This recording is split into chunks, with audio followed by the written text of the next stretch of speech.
Hi, I'm Luna, a findom or financial dominatrix, and this is Orgasm Central TV.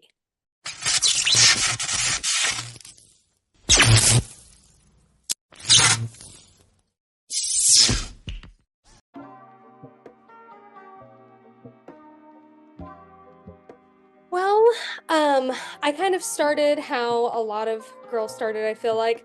It was in 2020, and I like found out about OnlyFans and because one of my friends was doing it, so I was like, that sounds interesting. I wanted to give it a try. So I originally started out doing just like kind of vanilla, like lingerie kind of shoots and things, but it just wasn't that fun for me. So then I found more things on Twitter that were to do with like different fetishes and things. That was way more interesting to me. I started doing hypnosis type things, and that kind of led me into femdom and then learning about findom and things like that. So, yeah, that's kind of how I got started.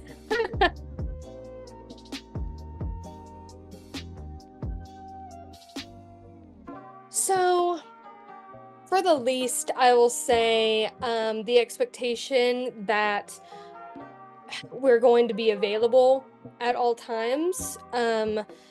We just, I have to set boundaries, when I'm going to log off, just because guys think that I'll be available at any time. And it just doesn't work for me. So that's my least favorite part. Most favorite part would be the creative side of it. I enjoy creating clips and things like that, and creating role play scenarios with subs and just the creative side. So, Okay. mhm. The first part, men, you setting boundaries with men, thinking that um, men automatically think that you're gonna be available all the time. Honestly, I'm a man too. I don't know if you know, but you're gonna kind of have to forgive us for a little bit because men are just naturally sex hounds. Yeah, That's just who we are.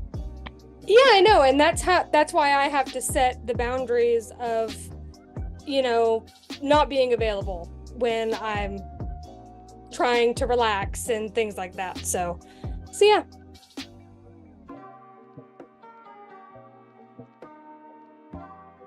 So this one I thought about a little bit because you sent me the list of questions before.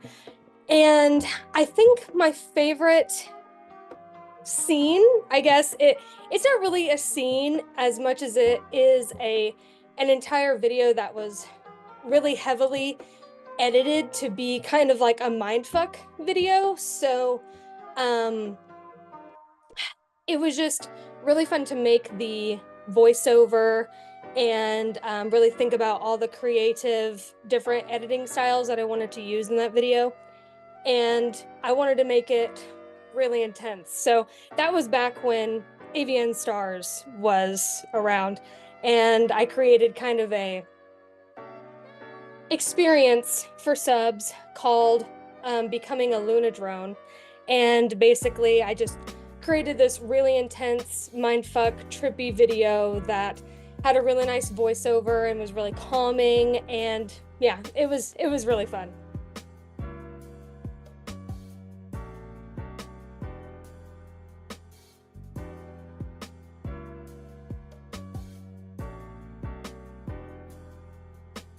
Yeah, so it is pretty crazy, that those are the statistics. Unfortunately, it's the reality of a lot of online sex workers.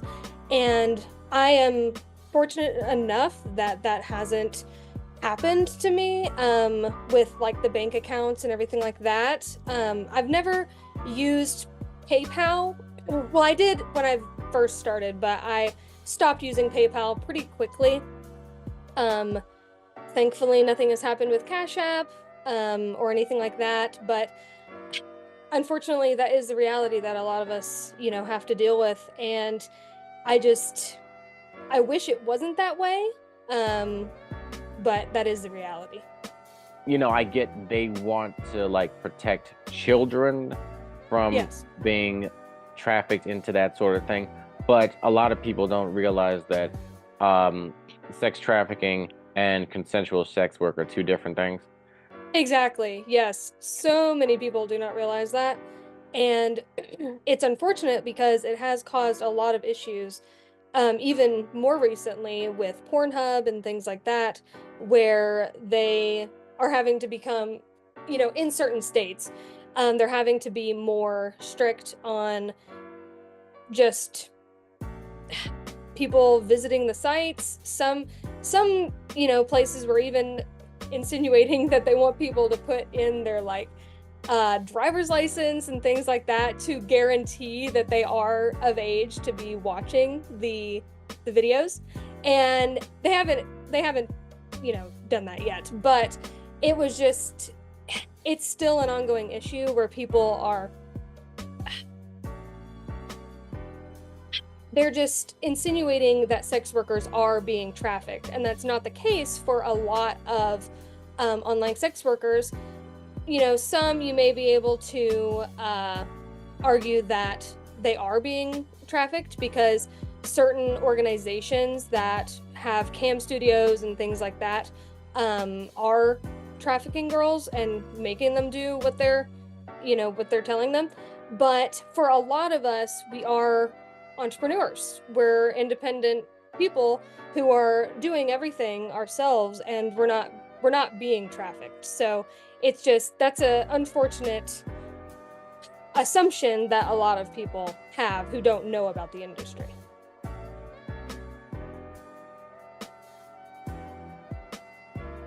Well, I mean, going off of what I just said, I feel like educating yourself more about what sex work is and what it isn't, because sex work doesn't have to do with, you know, always being physically sexual with someone. It can include making porn, talking, doing, phone sex services and things like that.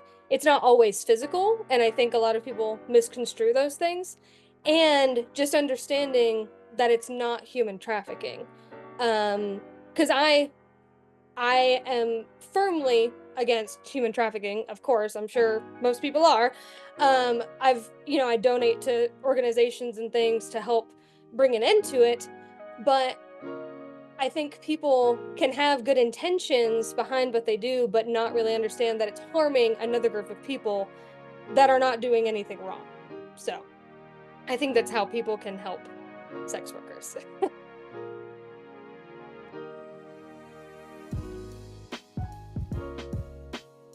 For me, I feel like it's I like to really get to know a sub and understand what really makes them tick.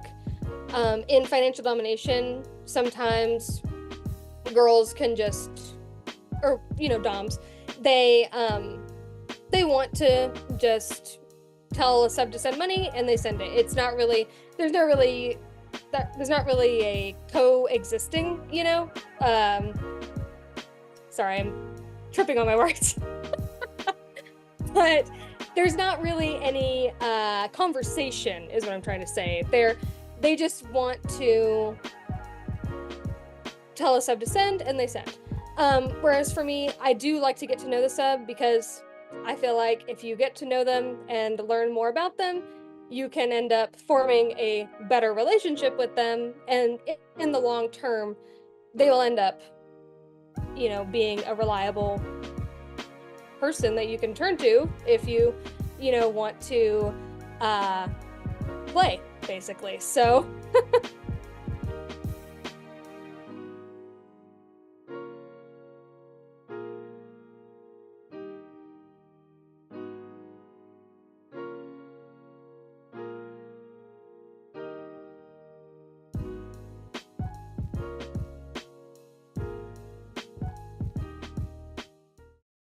and obviously a lot of domination includes the psyche and a lot of like degradation and humiliation is all about the mind, basically. But I focus primarily on the financial aspect of domination and um, psychological. So were you a therapist before this?